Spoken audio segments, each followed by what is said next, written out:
Hello guys, welcome back for another video. Service reset my car. Today I'm going to show you how you can get rid of the tire pressure indicator. This indicator over here, I had a flat tire and I have it repaired, and I'm going to show you how I got rid of that,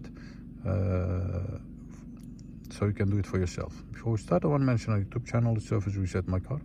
Have a look at our channel for more than 350 other videos on how to reset different model cars.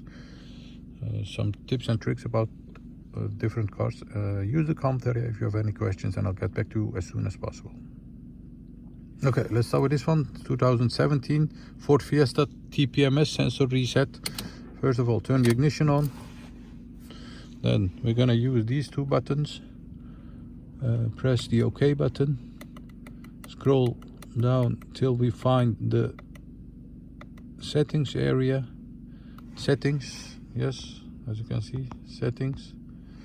Press this button over here.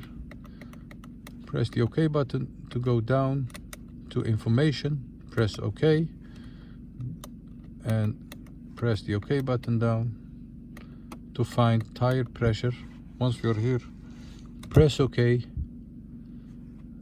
Press an OK to reset. Hold and press and hold the OK button to reset the tire pressure. And once you have done that, the indicator will disappear. Once again,